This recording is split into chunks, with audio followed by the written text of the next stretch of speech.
We will all recall that during our maiden budget vote speech in Parliament in May, we committed to getting the project back on track so that South Africa can join Zambia, Kenya, Malawi, Rwanda, and other countries in International Telecommunications Union's Region 1 and some of our BRICS partners who have migrated their broadcasting system to digital.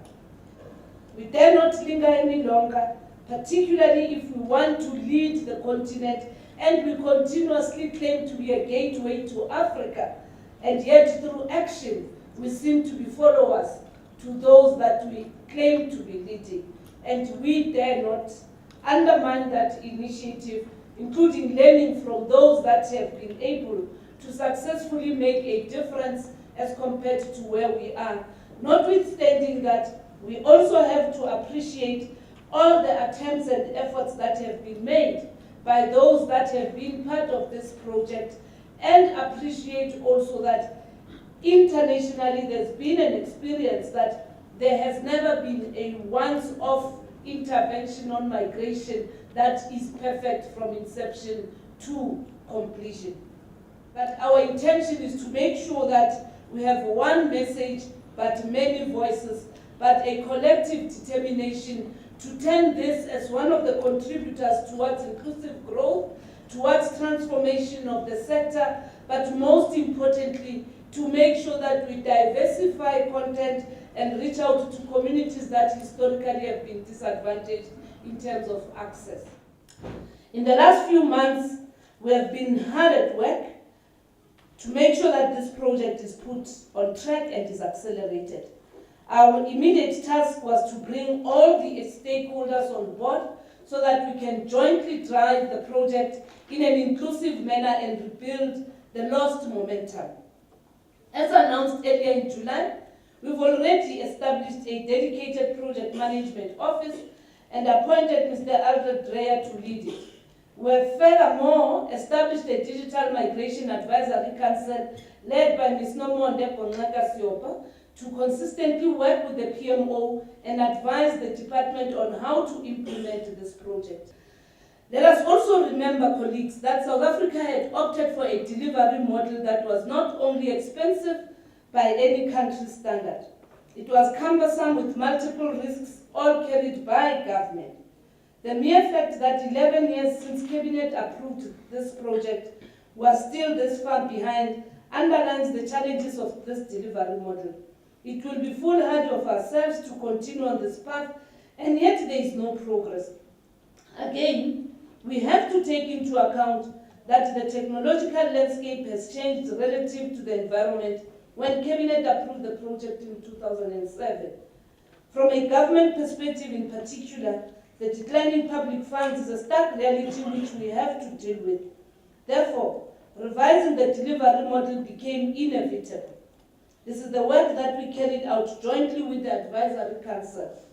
As you saw last week, the revised delivery model has since been approved by Cabinet to the consumer. The new model transfers power to them as they can decide where to exchange their voucher. Again, the price of the appliances will be affordable as the various retailers will compete on the basis of the price instead of the one set by government. For those emerging local manufacturers requiring assistance, the DTI and small business departments are also on board to provide various schemes and various packages. This will also allow us some time as we prepare for the implementation of the revised delivery model. Through the collaborative work between the PMO and the Advisory Council, we've also finalized the project roadmap, which outlines how DTT will unfold in our country, South Africa. The Free State province will be the first one to be switched off on 31st December 2018. Next week, the provincial government of the Free State is hosting a joint DTT colloquium with the department and other stakeholders so as to galvanize the province and unlock the opportunities within the project to benefit the people of the province. The presence of our Premier, Messi Sintombela, underlines the degree to which the province has embarked has embarked on making sure that everyone embraces this project. We are therefore grateful to the Premier, the Executive, the municipalities, the various service providers and the sector in the Free State, as well as the people of the Free State for their support. We will also follow with the Northern Cape shortly, which is earmarked for the 31st of March 2019. The work in the Northern Cape will be carried out concurrently with the Northwest.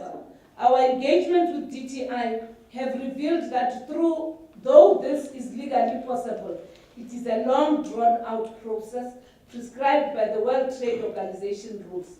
Given the limited time available, we instead opted to focus on labeling and discouraging consumers from buying these analog TV sets. In other words, digitally enabled appliances have to be clearly marked with our Go Digital logo. Small Business Department will create SMMEs opportunities, and our priority in this regard is in the province of the Free State. This project is not an easy project either. It requires all the stakeholders working together, and the media in particular, informing the public. We still have a lot of miles to cover, but with all of you's continued support, we will put it through.